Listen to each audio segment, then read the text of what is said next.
Mr. Ambassador George Kent, as you greeted me here in the U.S. Embassy residence, it's probably a good thing to, in the name of the readership of our Eesti Express Weekly and the Delfi internet portal, to greet you in Estonia.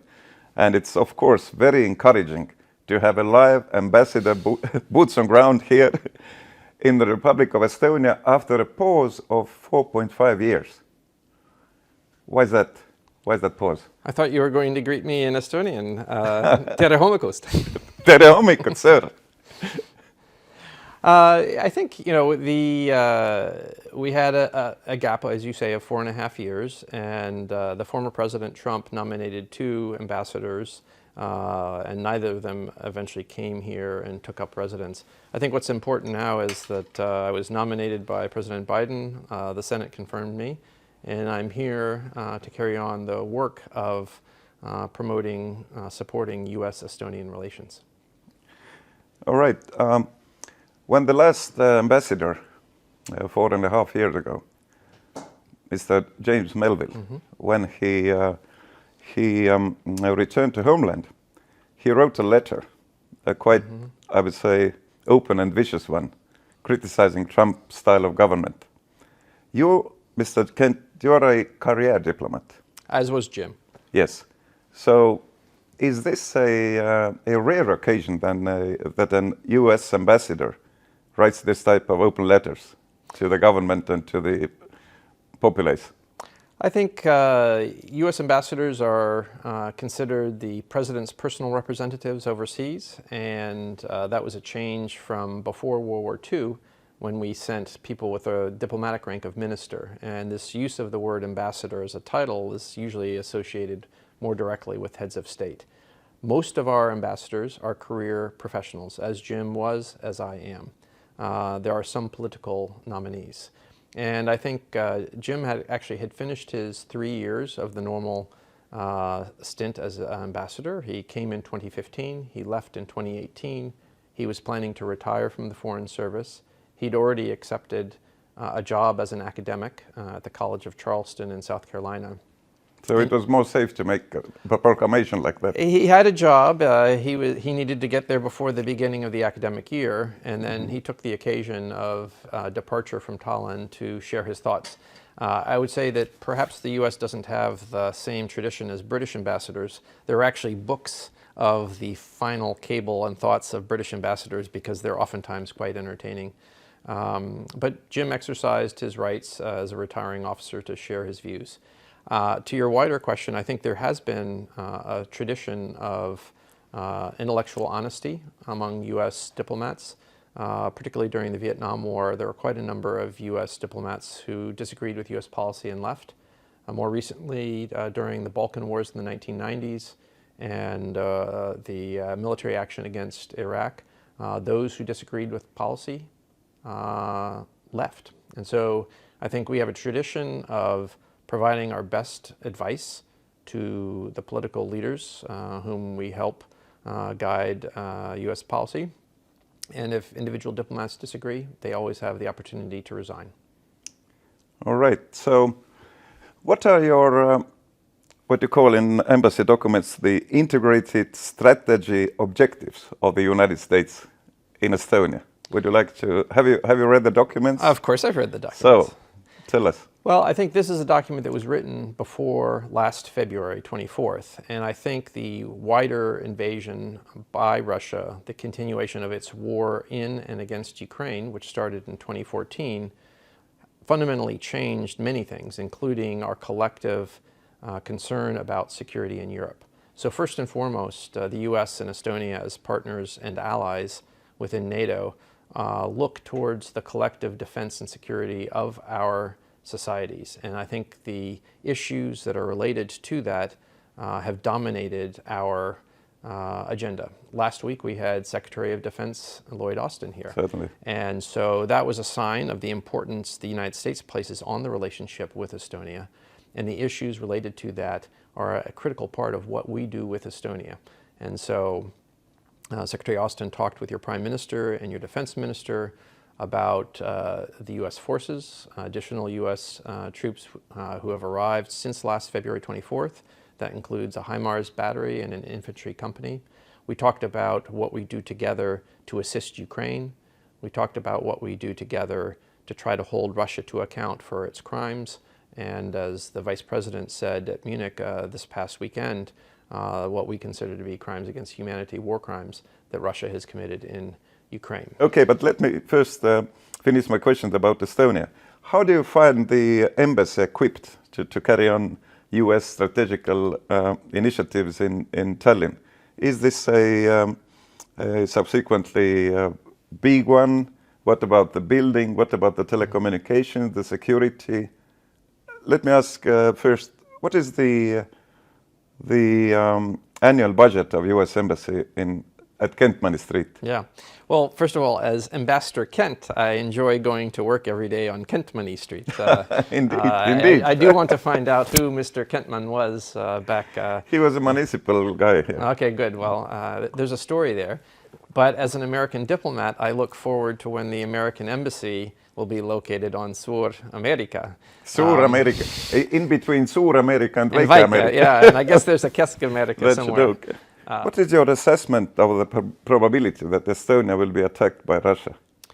Well, I think that's perhaps best for the Estonian services, and I think many parts of the Estonian government, the Defense Ministry, the Foreign Intelligence Service, FAs, the Foreign Minister in Parliament last week have been providing their assessments. So I think that is what is critically important. I think when it comes to the United States, what is important is that we have an Article 5 commitment under the NATO treaty for collective defense. And Secretary Austin was quite clear in his comments publicly here in Tallinn last week that he had promised the previous Minister of Defense that if Russian were to further invade Ukraine, that the U.S. would have additional people here in Estonia the next day, and we did. So I think that is first our key commitment as a NATO ally. As a partner, obviously, we are in continual discussions with Estonians about other potential vulnerabilities. The Russians, in the way of war, have shown in Ukraine that it's not just guns and bombs, it's also attacking with cyber attacks, critical infrastructure like the electricity grid. And so I think those are the sorts of issues that U.S. and Estonian officials are also talking about. Of course. So still to come back to the question, do you find the personnel and the budget suitable to carry on those missions you mentioned? I think we have a dedicated team who understand what our goal is. How many people, sir? Well, I think if you read the 2022 report, which is available online, we have roughly 45 Americans and 55 Estonians who work at the mission. So that's roughly 100 Americans and Estonians working as part of our diplomatic mission. Quite a crew. I think, and I think they're dedicated to ensuring that the U.S.-Estonian relationship remains strong. Okay. Now, Mr. Kent, let's address Ukraine. You spent, how many years was it for in Ukraine? I've spent a total of 6 years over 2 tours in Kyiv, and I've also worked on Ukrainian issues in Washington at the State Department. And then you famously were the number 2 witness in the very, very, I would say, colorful impeachment process against President Trump. Tell us about what started this process. What did you observe in Ukraine? Did it concern corruption? Did it concern political pressure? Tell us the story. Well, it's a big one. Yeah, well, I think it was rather extraordinary that career professional diplomats were drawn into what was a constitutional process. In our Constitution, our legislative branch of government also has the right of oversight over the executive branch. And I think many people outside the United States focus on the U.S. president. He's our elected top official. But our Constitution has the first Article 1 branch of government being the legislative branch. And so our Congress has, since the beginning of our country, had very strong powers. And so Congress decided to look at an issue about whether there had been abuse of power, and they called a number of witnesses who were officials in the executive branch to testify to Congress. So I was one of those officials. while you testified to the Congress, it's a very enjoyable video. I would advise our audience to have a look. You were beginning your speech, of course, about your family. Mm-hmm. So I understand your parents have also been state officials in the United States, and you have been a career diplomat for 30 years, I understand, 30. Yes. And then you informed the Congress people about the big controversy because you didn't have those documents which they demanded with you. Mm-hmm. You were stating that the White House wanted to block you to bring those documents along. So how did it go, the conflict between Donald Trump's White House mm-hmm. and then your obligations as a career ambassador? I was put in a rather difficult situation. I did have a written letter from ranking officials at the State Department not to appear and testify. But again, going back to my comments about Congress being the Article I branch of government, I have always respected the rule of law. Was this your decision? You could have been acted either way. Give White House what they demanded or give the Congress what they should have? I did have, I suppose, a choice. In our system of government, this legal term from Latin, a subpoena, is the legal obligation to appear normally before a court. But in this case, I was subpoenaed by our Congress. And so in my interpretation and respect for the rule of law, I felt I had a legal obligation to respond to that subpoena, even if I had a written letter from the State Department that I should not go. So I was inherently caught between two branches of government, and I and the other witnesses who testified chose to respond to the subpoena because I think we all respected congressional oversight and the rule of law. The issue why President Trump was being impeached those days, and I understand that the Congress impeached President Trump, but the Senate didn't approve this impeachment. The issue was about, and it's very interesting for Estonian audience also, about President Trump trying to put some political pressure on freshly elected President Zelensky of mm-hmm. Ukraine, and while he was giving those signals mm-hmm. to Zelensky that Zelensky should either do something or not to, you would be in a better position to specify. Donald Trump posed the military assistance from the United States to Ukraine in the multitude of 400 billions. Or 400 million. 400 millions, yeah. 400 millions, of course. So an extreme step to take for a president while he doesn't get what he wants. He would be in a position of stopping U.S. military mm-hmm. aid to a country in war, actually. Would you like to comment on the situation? What happened? Why did he do it? And what did President Donald Trump demand from President Zelensky? Yeah. Well, I think if you go back and you recommended to your viewers to watch the video, I think it's 9 hours long, so it's a long video. Even I wasn't sure entirely what was going on in those months in 2019. I think by the time the whole process was over, it was clear that in fact there had been direction from what is known as the Office of Management and Budget to pause, as you said, $400 million in military assistance. In the end, that's what it was. It was a pause for several months, and we have a fiscal year that ends at the end of September. And so before the end of September, all the military assistance that had been intended to go to Ukraine did go to Ukraine. But there was a moment, and I think the record shows that the intent was to try to use that as leverage to get President Zelensky to announce that there was going to be an investigation. And to his credit... Upon whom? Which investigation? Well, it was an investigation in several different directions. One direction was in the direction looking backwards at the 2016 election, and then looking forward into a member of then candidate and now President Biden's family. And to his credit... Let's address the first one. As I understand, the Republicans claimed that before the 2016 elections, there was a Ukrainian internet task force which was trying to sort of press their own information. Was this claim founded in any way, that the Ukrainians interfered?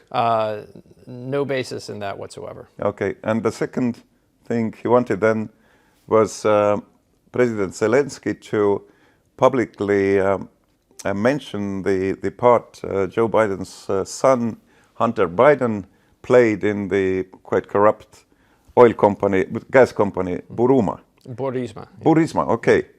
Did President Zelensky in any way give in to President Donald Trump's demands? To his credit, he did not. And then there was a secret source, a whistleblower inside U.S. structures, who revealed that there has been a very dramatic and unusual telephone exchange in between Zelensky and Trump. Where did the source come from? From the embassy house in Kiev? Well, I think that's, we have whistleblower protections in the United States. I believe you have here in Estonia as well. So I think kind of. So I think a career official who takes advantage of those provisions has the right to remain anonymous. Would you think that you know personally who the whistleblower was, the one who, by blowing the whistle, initiated the impeachment of the president of the mightiest country in the world, the United States? Do you think you know this person? Well, I think what's important is, again, going back to the fact that so many career professionals testified before Congress, is that we have a culture in the United States of career public servants acting in the national interest. And when we take the oath of office, we swear an oath to protect and defend the Constitution. We do not take an oath to support and serve an individual, even if that individual is the president. Okay. Mr. Ambassador, we were talking about U.S. aid, both military aid to Ukraine and you're, of course, aiding in many other aspects. And U.S. aid, I would say, U.S. donations or even your sales of arms, they are very, very significant. They play a significant role in this big war in Europe, which we have. I want to tell you about something about the Estonian language. I've been finding out that our word for trust is spelled, it's usaldus, spelled USA, trust. So our word for trust seems to be deriving from American English language, USA. But okay, so about the financial aid to Ukraine.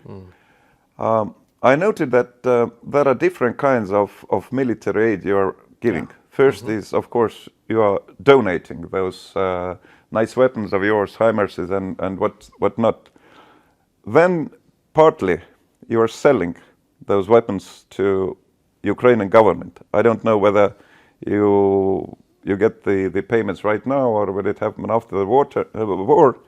But there is a third measure of militarily aiding your partner. And this is called Lend-Lease. And I understand the president was given authority of starting a Lend-Lease project, giving more weapons to Ukraine, huge sums. I wouldn't dare to spell the number, but you probably will.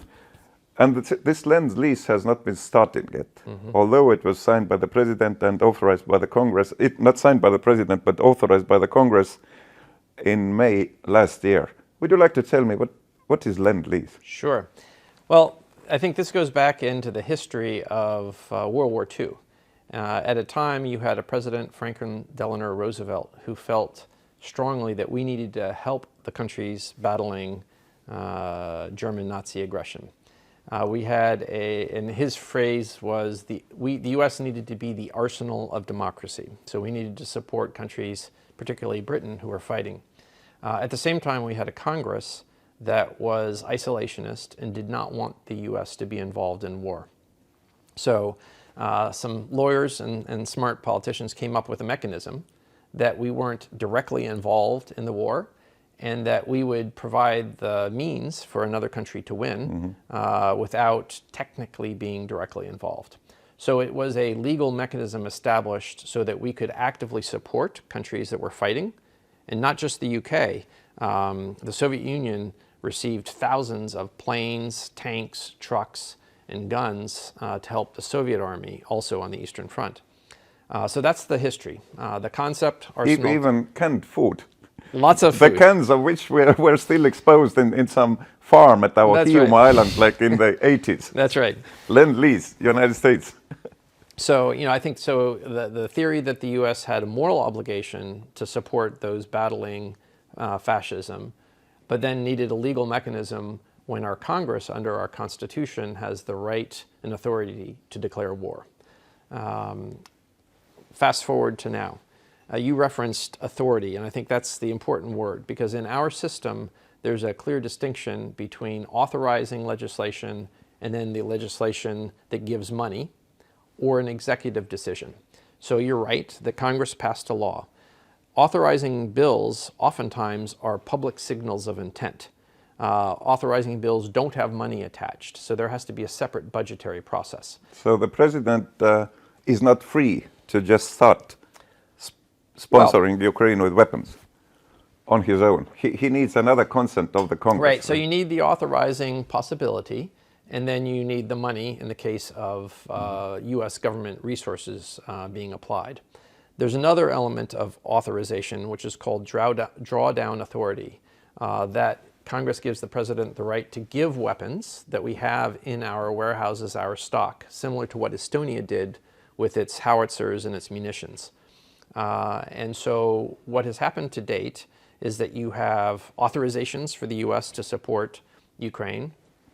You have some appropriations of money, and that comes through the State Department budget, which is called Foreign Military Financing, as well as in our Department of Defense budget. And the U.S. government then takes that money and buys weapon systems and gives them to Ukraine, or pulls them out of our warehouses. Now, Lend-Lease is a mechanism that is authorized, but right now, the president, working with Ukraine, is drawing on these other opportunities, these other sources of money.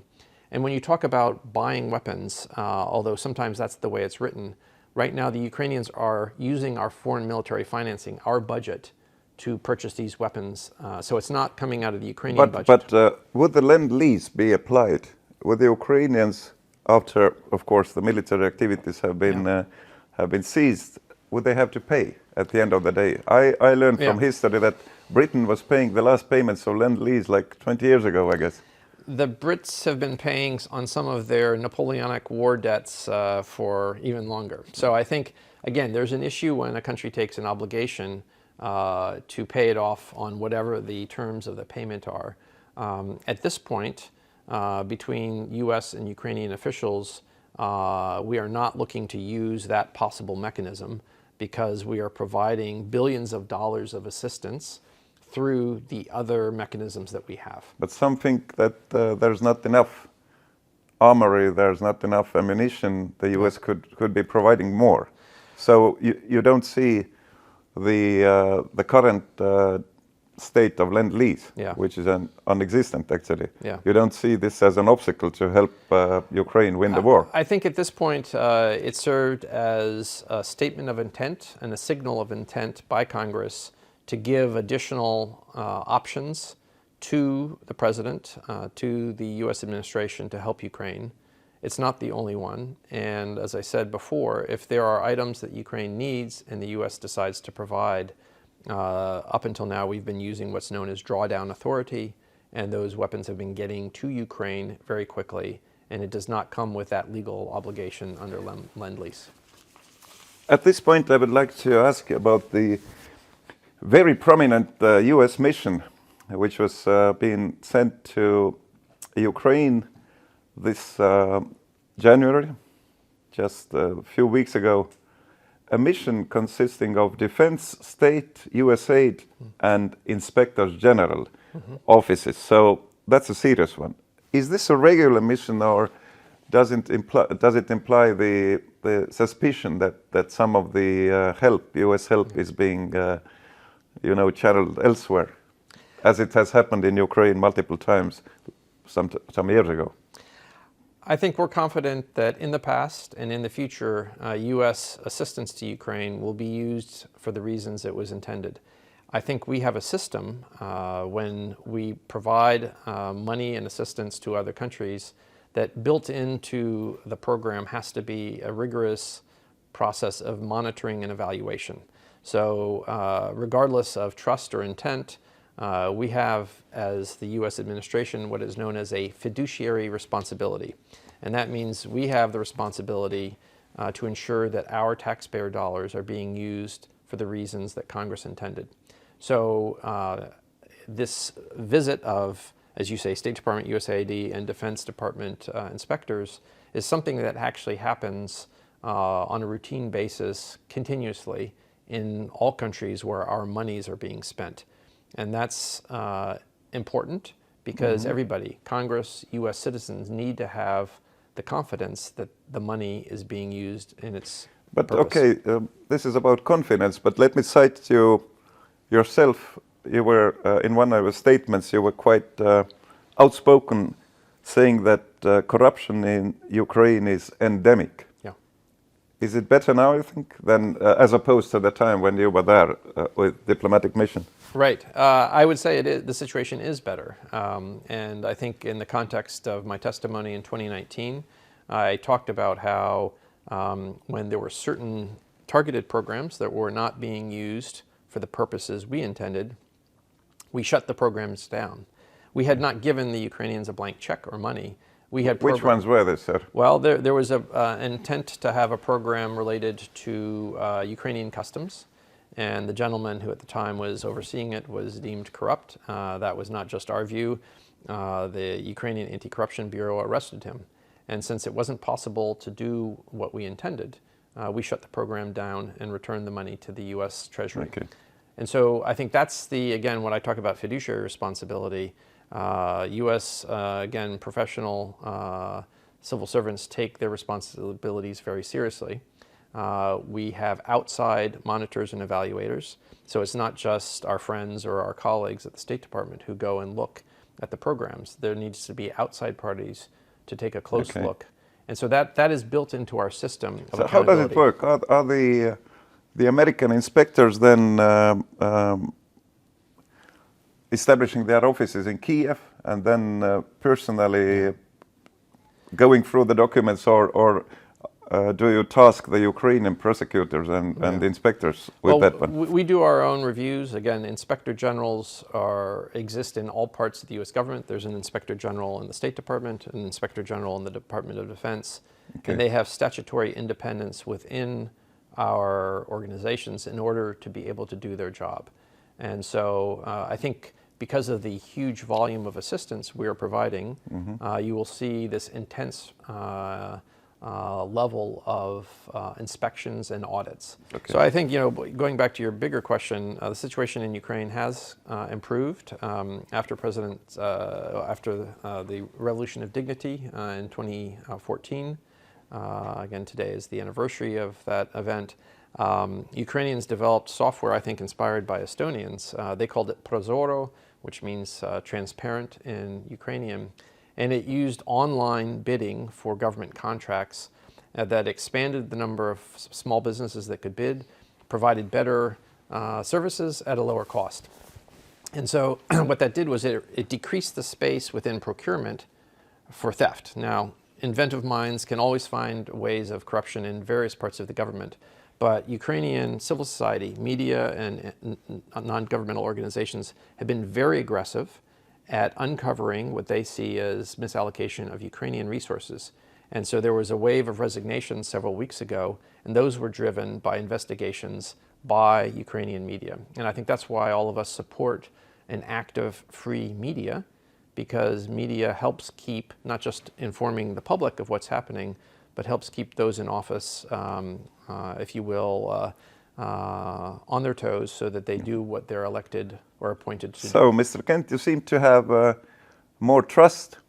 Just to remind you, trust in Estonian, usaldus is spelled USAL and so forth. More usaldus towards Ukraine as of now than you did when you were actively working as a a second head of U.S. delegation, diplomatic delegation in Kiev. This time you were cited saying, this happened in a general prosecutor's cabinet, you were or office. You were asking them, why did you stop the investigation of this infamous gas company Burisma, who took bribe and how much? Yeah. And the answer, I don't know, I don't remember who answered that it was $7 million, sir. Correct. Was this a joke? It wasn't a joke, and and he said that in fact the then president of Ukraine, Petro Poroshenko, had asked the same question and he'd given the same answer. But then he tried to blame it on the previous team, and I told him that he got his facts wrong. In fact, it was his team that had shut down the case. So. Yes, so I think that was, again, that we're talking about events from 2014, prior to the Revolution of Dignity. And again, I think institutions aren't necessarily perfect, but there has been a lot of reform and steps forward in Ukraine, both in terms of institutional integrity, as well as mechanisms to hold corrupt actors to account. It's very hard to make sense in those corruption affairs and those accusations, very high-level accusations in Ukraine. I particularly had a chance of interviewing past President Petro Poroshenko this summer. And I was asking about, well, there's an anti-oligarch law now in Ukraine, so he was being deposed of his TV channel. And I asked about his colleague Kolomoisky, who also has media and has supported, as you pretty well know, President Zelensky's election campaign. And I was asking whether Mr. Poroshenko's colleague, Mr. Kolomoisky, would also be forced to disinvest from his media. And you know what Mr. Poroshenko answered? He told that, you don't name Mr. Kolomoisky my colleague. He's a crook. He's a criminal. At the same time, it came to my mind that Mr. Poroshenko now has quite serious court claims against him by the state of Ukraine. One of them, which also the Russian-minded oligarch Medvedchuk confessed to the Ukrainian SBU when he was being detained in Ukraine. One was that Mr. Petro Poroshenko, while acting as a president of Ukraine, he privatized one very essential pipeline from Russia to Europe to himself, and used all presidential authorities to do this. How seriously should one take those allegations, particularly the one by Ukraine prosecutor's office? Is this part of political game to blame each other to be either Russian agent or very corrupt, or is there some terrible truth behind it? So since you quoted Viktor Medvedchuk, I would highlight he first came to prominence in the 1970s as what's known as a KGB pocket lawyer. And he was assigned to represent Vasil Stus, noted national poet, perhaps the greatest Ukrainian poet of the 20th century, and someone who was the last political prisoner in the Gulag to die on hunger strike during the reign of Soviet President Gorbachev. And Medvedchuk asked the judge in that case to send his client to the Gulag. That's all you need to know about Viktor Medvedchuk. So not reliable, you would say? I would say he's reliably serving the interests of his KGB FSB masters. So he would even tell lies while imprisoned by Ukraine, and he didn't even know that there would be an exchange of prisoners. I think he probably was confident that his lifelong associations would deliver him from incarceration. My question would now concern the perception of U.S. politics in the world, and particularly also in Estonia. It's my feeling that the constant partisan quarrel in between those two political parties, the Democrats and Republicans, it's echoing also outside the United States. And to bring you one example, there is one particularly popular conservative party here in Estonia, which you probably have heard of and will learn much more. We have an election going on here. And this conservative party claims that President Biden stole the elections. Well, I have my own attitude. about this, but I'm not here to voice my attitudes. So, have there been any serious court cases, either Supreme Court of the United States or elsewhere, which would prove this allegation of the presidential elections having been stolen by Joe Biden? There was no electoral fraud in the United States in the 2020 election, and there isn't a shred of evidence that it's happened, and there isn't any court case that hasn't simply dismissed such allegations out of hand. And so those that knowingly promote those false lies should be the ones being asked to answer why they do so. I think in general, as a diplomat, we try to avoid wading into the domestic affairs of other countries. Yeah. And that was always my advice when I was working in and on Ukraine to Ukrainians. Don't get involved in our domestic politics. The strength of most relationships is when we have bipartisan, in our case, consensus, Democrats and Republicans, supporting our foreign policy abroad, as they do in Ukraine. And I think there's consensus that we support Estonia, and the choices of Estonian voters are choices of Estonian voters. Okay, let's take international politics, which is your area, of course. That by the time when Ukraine surrendered their nuclear arms to neighboring Russia, there was a Budapest memorandum being signed by large military powers like UK, U.S, Russia, and France. And as I understand, this Budapest memorandum should have been giving the state of Ukraine assurance that in case Ukraine will be attacked by another aggressive country, those signees, those large military powers, would start consultations and, do something. Great. It's also my understanding that after the start of this aggressive war, 24th of February last year, Mr. Zelensky, the president, appealed to those countries in order to have something done. What happened? So I'd go back to 2014, and part of the terms of the Budapest Memorandum of 1994 was that in the event of an attack against Ukraine's territory, that the parties to the Budapest Memorandum would convene to discuss the situation. A week after the late February 2014 attacks occurred, when Russian soldiers showed up in Crimea, Secretary of State John Kerry, in fact, convened his counterparts under the Budapest Memorandum. The actual four signatories were the U.S., U.K., Ukraine, and France. And not France, and Russia. France and China as members with the permanent members of the Security Council, and nuclear powers associated, but they did not sign it.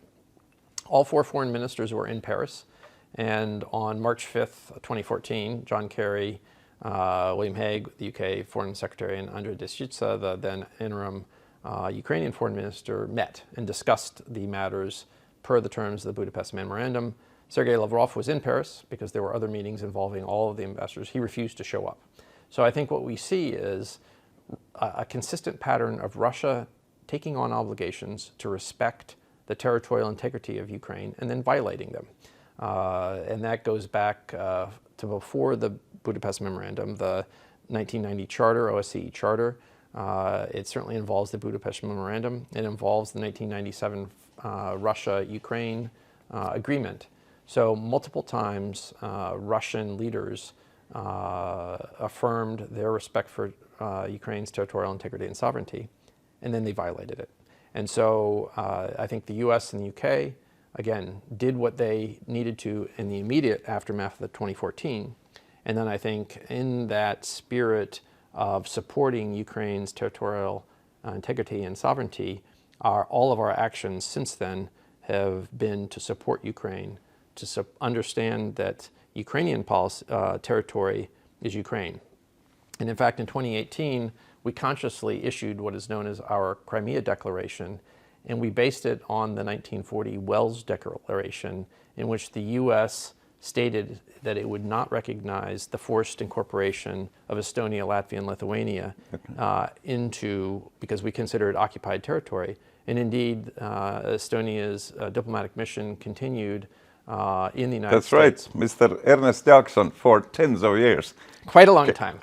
And so I think, that, and so the Crimea Declaration about Crimea and Ukrainians' territorial integrity very consciously was modeled on that 1940 declaration about Estonia, Lithuania, and Latvia. So that is our diplomatic support.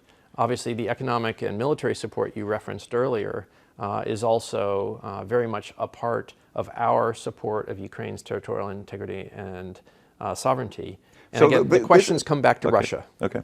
So generally speaking, would you agree that arresting, at first blocking is happening when you even don't know whether or not they are situated in those central banks of the coalition, then arresting them, freezing and confiscating is extremely aggressive in the sense of international finance. So those central banks, who by definition are supposed to be reliable places of depositing other countries' money, if they are going to arrest this money, this has happened with North Korea, with Iran, particularly Afghanistan also, and Iraq during Saddam times, but confiscating this money.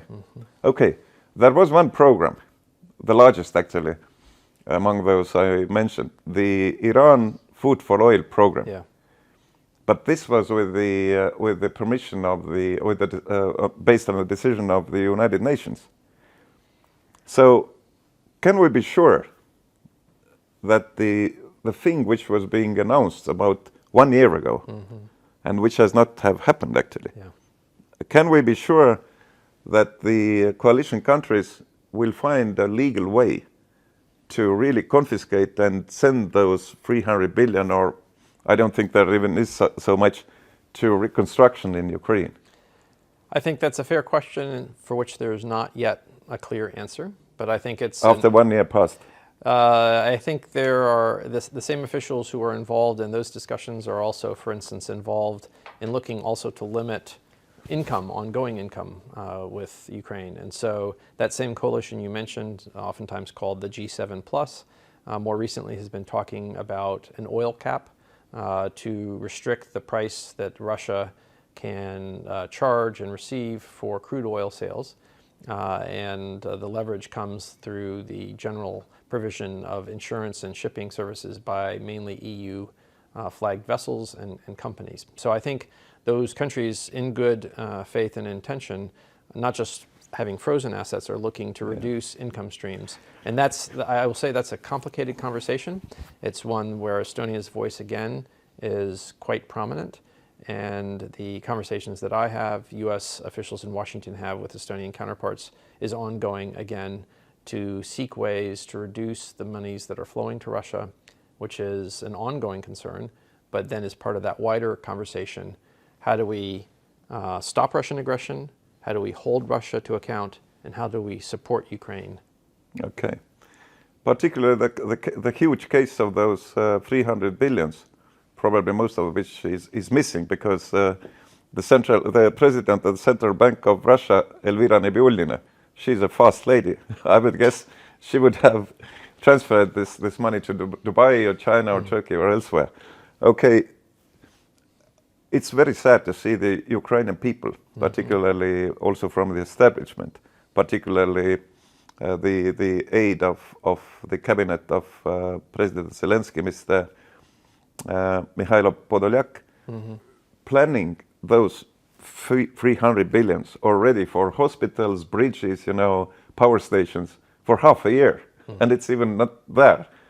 Not to say anything about the confiscation. But okay, I got your answer. Thank you very much. I would now like to address the Foreign Service of the United States. How does it work? Does it get a lot of support by intelligence offices like the NSA, which some spell no such agency? Or is it true what the chairwoman of the Senate Commission inspecting the Snowden allegations and what NSA, the National Security Agency, has really been doing towards other friendly governments. During this, or particularly, I think even at the end of this Senate Commission investigation, the chairwoman, Dianne Feinstein, said that the White House informed her intelligence collection on U.S. allies would not be continuing. But the source, which I'm citing, also says it is unclear whether that represents a blanket ban.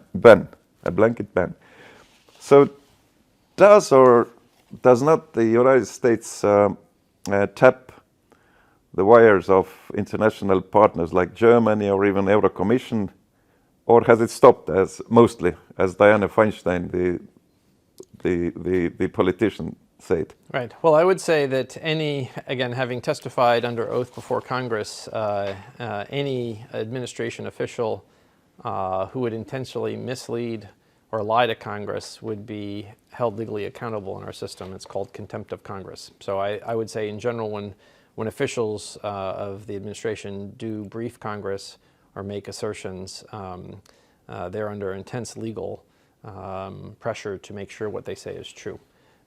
So I think that's what I would say about, in general, that process without knowing the details.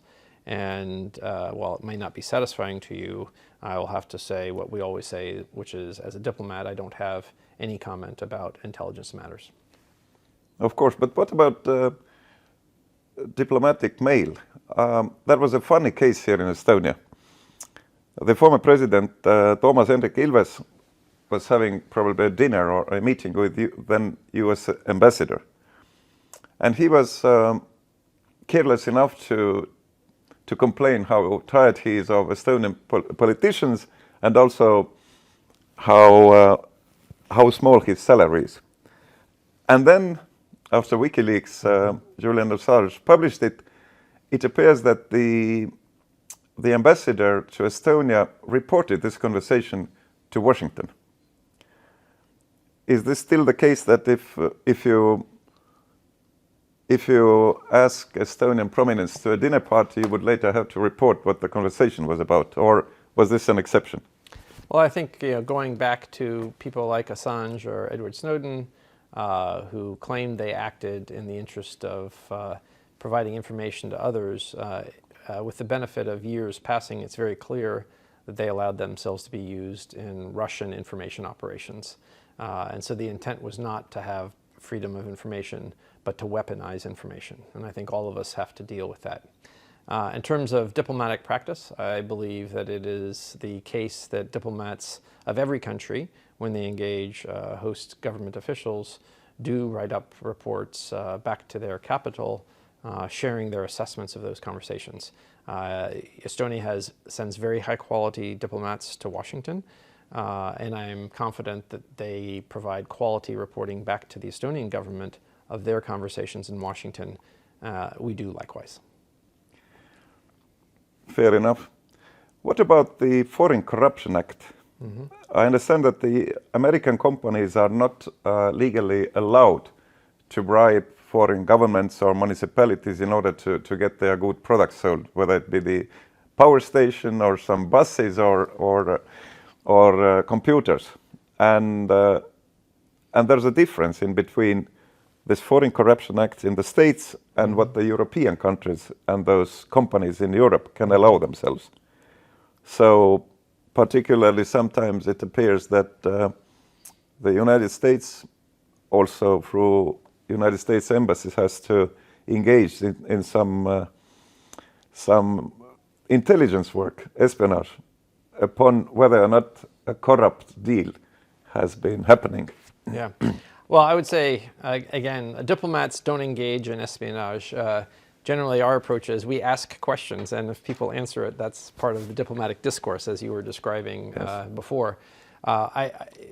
You referenced the Foreign Corrupt Practices Act. That dates back, that's a U.S. law. It was passed in the 1970s after a particular scandal involving the Japanese prime minister. And so Congress, as part of the reforms in our post-Watergate era in the 1970s, felt it important that the U.S. set a standard and that the U.S. government hold its own companies to account. And as a result, it is against U.S. law for a U.S. company to offer a bribe or engage in a corrupt act. And to this day, when U.S. diplomats and law enforcement learn of such allegations, we actually do investigate it and seek to hold our countries to account, or our companies to account. And I would like to say that completely eliminated it, but we continue to prosecute companies under the Foreign Corrupt Practices Act. And I think that's also our commitment to our own values and to our sense of how U.S. legal entities, in this case companies, not just individuals, should act. I think must be not easy for the U.S. companies to compete with one hand tied behind the back. It's interesting you say that, though. A lot of U.S. companies say it's actually liberating, because that means that generally officials of other countries know they can't stick their hand out or demand a bribe from a U.S. company, because particularly if they're dealing with the American officials. Yes, but in this case, a nice U.S. company would be losing a tender. Because if you Google, for instance, a really big industrial giant called Alstom of France, if you Google Alstom and corruption, you will find a long list of cases when they have been caught or alleged of corruption. They also built our most modern power station here, but that was no corruption, to my mind. So, again, I think it is almost certainly the case that there have been many tenders that U.S. companies have, in the end, not been able to compete on a fair ground. And I think that's part of our diplomatic effort to encourage other countries to ensure that their public tenders are done freely and fairly, because that only helps the host country. They get a better quality product at a better price if there isn't corruption involved. So there are ways that we can use our diplomatic engagement to underscore the importance of corruption-free mechanisms. And if you find proof to a case of corruption, you would then report it to the subsequent government of the country. Yeah, if we find proof of corruption of U.S. companies, then we give that to the FBI. I meant your competitors, be they Chinese or European. Yeah, I think that's that's something you mentioned, the Chinese factor. We haven't talked about that yet, but I think that is a matter of concern. Obviously, the Chinese do use a number of different practices that aren't in accord with, I would say, Western business or legal norms. And I think it's buyer beware, and I think understanding what such deals represent are critically important for countries. Okay. And I think that's why, for instance, I think Estonia is to be commended. Last year, Estonia, along with Latvia, pulled out of what is now a 14+1 mechanism that China used to engage this part of the world. There are a lot of debt-driven deals under the sort of Belt and Road Initiative where, without reading the fine print, countries have found their assets being taken over by the Chinese. Could the pulling out of Latvia and Estonia from this pro-Chinese treaty be also a result of good work of Estonian embassy here? It could well have been. To give credit where credit is due, Lithuania was the first country to pull out of the mechanism. At the time, that was 17+1. But again, I think that's the sort of decision that countries looking at their national interest defined more broadly than just dollars and cents or euros and centimes makes a lot of strategic sense. Okay. Mr. Ambassador, it's very soon time to thank you for your time, but not before I ask those two questions for SD Express Weekly and Delphi audience. The first concerns the large internet companies. Arguably, your American internet companies like the Meta/Facebook or Amazon or Google, they are bigger than states. They are just very large and very impressive and important actors in international spread of information, also advertising business. What would be your task as an ambassador of the United States if a European country or maybe even European Parliament would try to impose European laws upon those companies? First, the tax law, because we find that they don't pay too much taxes, including here in Estonia. And second, the data privacy laws, which are slightly different in Europe than they are in your country, leaving aside California, which has basically adopted European laws of data privacy, the GDPR. What would be your activities if whether it be European Union or some particular country, will start to press your good and mighty companies to pay more taxes or introduce the data privacy laws as we see them? Yeah. So I would divide it in sort of two basket of issues in what you raised, a sort of complex question. Part of it is economic and tax competency. If a company, regardless of where they are registered, wants to engage in commerce and activities in another country, they have to respect the laws of that country. Obviously, members of the European Union have pooled not just resources and decision making, but in some cases sovereignty in certain competencies, and those decisions get made in Brussels by the Commission, not by national authorities.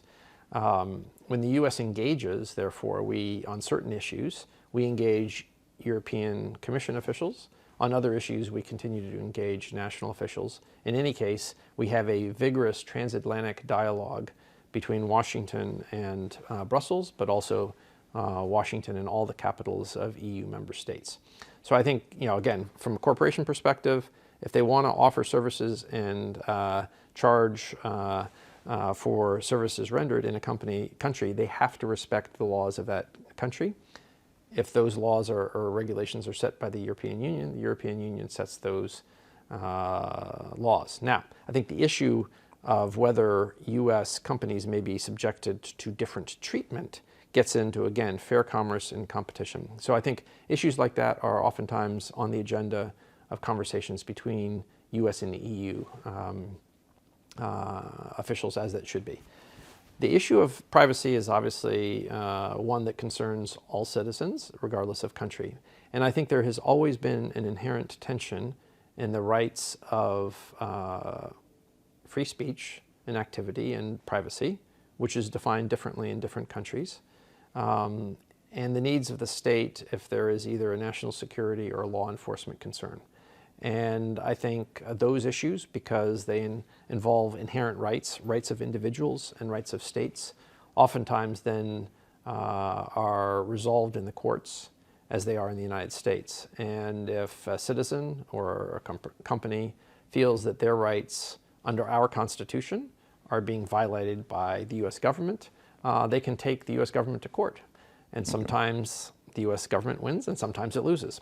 So that's how our system works. And in the same way, obviously, some of the advances in data privacy in the European Union have been driven by citizens' concerns. Some of them have been driven by the European Commission. And I think how national interests in security and law enforcement interplay with that is also something that European countries and authorities struggle with.